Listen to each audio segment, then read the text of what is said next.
Hi, my name is Zach, I'm Lukas. and we're husbands, and we just watched The Odyssey.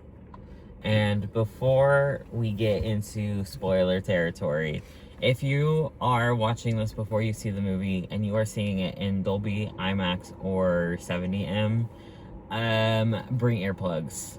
Yeah. I've never heard a movie so loud and I've been to plenty of concerts before. I've never heard anything that loud for continuous time. Yeah. It was pretty intensely loud, but, yeah. Anyway, we will be talking about some spoilers, so if you don't want to know those, or if you haven't seen it, probably skip this video. And yeah. This movie was obviously about the Odyssey, which was Odysseus trying to get back to his family after the fall of Troy. And of course, this is an iconic story and iconic war that happened, and it's told many times in many different formats. This was like the biggest film adaptation of it, I think, ever. Or I would definitely say that after watching it, you know, and pretty crazy. I mean, there was a lot of stuff that happened in it that was really cool that I didn't know what to expect. And so a lot more of like, I don't know, just like the witch part and the giants and Cyclops and all of that stuff. Really interesting stuff. But what I really think was so cool for me, I think, was just like this overall theme that was happening throughout, which for me, I think like the biggest takeaway of that was just like what happens when we sacrifice who we are. Yes, who we are, but also just like our morals. Yeah, morality for a cause, and what that entails and what consequences there are. And that, I think, in the film for Odysseus, that was his own kind of sanity in a way, and also externally, like on the world, having this like Trojan horse kind of be the way that they won the war. Yes, they won the war and it was a great battle and whatever, but it was also it changed Zeus's law and how people interacted with other people. So it was interesting in those ways of just like, yes, it was a story about the Trojan War, but not really, it was obviously more about the aftermath of that, but also how it affected the world. That's what I thought. Very nice, very nice. And that's my biggest takeaway, I would say. Okay. I think everybody did fabulous in this movie. A lot of people whose names are attached to this film have very little screen time. Mainly, like, for the most part, I would say most of the side characters and like I'm gonna say background people, the other soldiers that are with him during both the battle at Troy and after, carry more of screen time than some of the people who are being like interviewed and like made to the forefront. Like Zendaya, for example, fabulous. She did a fabulous performance, but she's in the movie for 5 minutes, maybe.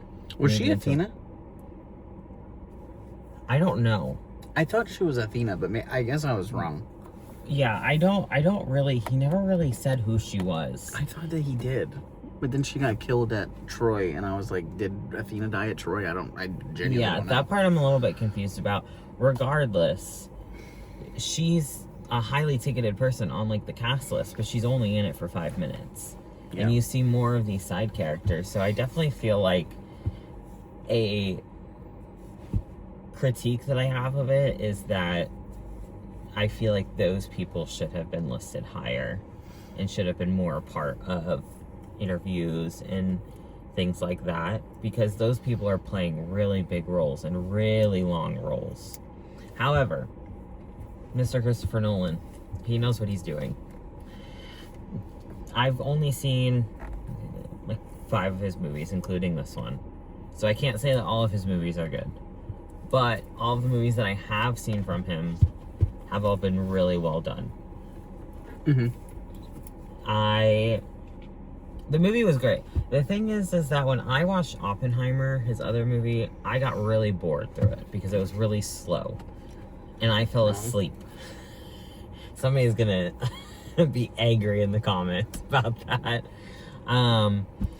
But this one has a similar time, like, length of the movie, and it doesn't feel as long as Oppenheimer did. Like, it kept attention, and despite the fact that there were slower parts, they still held my attention for the entirety of the movie. I was really interested in the movie the entire time. The special effects, everything felt the so water well scenes, done. especially when they were like in rocky waters, was insane. Yeah, with how well done it was, absolutely insane. And you could tell like a lot of that was practical effects, but still, the like stuff that was not. Knowing like the scenes that they beautiful. shot on the Universal lot in the water, and a lot of that I think was the nighttime scene with the water, which I think they did is so well. Absolutely insane. And yes, all the actors did do insane jobs. It's even crazier to know that if they were in a scene together and they were close together, they're in between a camera. There's a massive square of a camera, and they're like looking at a mirror. It's not like they are like this far apart talking to each other. It's more like they're this far. Way more, sorry. Like even more. Yeah, like no, as far away as we are, that's where the camera is. Like this far.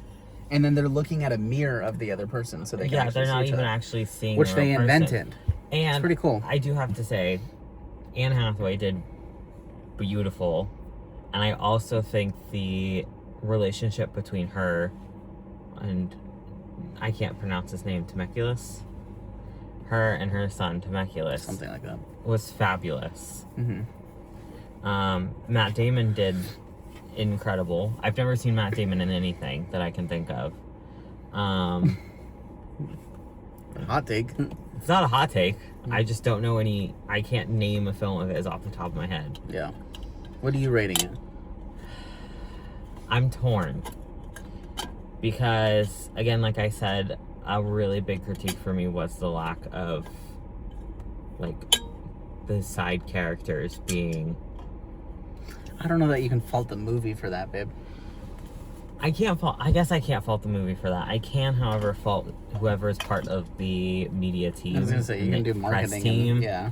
Because those people who were having more screen time should have been more of the forefront when it came to, like, interviews and stuff like that. Like, I realized that the reason why they chose these people for the interviews is because of their big name attached to it. Like, of course, everyone wants to interview Zendaya or Tom Holland or Anne Hathaway or yada, yada, yada. But they didn't really have that much screen time. I think I saw a graphic that said that they all have, like, 5 minutes in total of screen time. Which I feel like is crazy. Anyway, what would you rate it? Hey, I think I would rate it 5. 5. Okay. I'm in between like a 4 and a 4.5. I think it's hard for me to rate it any lower than a 5 as a movie because of how well done it is. Yeah, it's and crazy. how much I did enjoy it despite the length of the movie and how much it kept me interested. And the whole time too, I was thinking, this is gonna have a really cool steelbook. Nice. All right, well, that's that. We already no, we still have to. We usually look at the Letterboxd review, or the rating rather. So we're gonna look at that. It is 4.3, which I feel like is pretty solid. I feel like that's warranted. Yeah.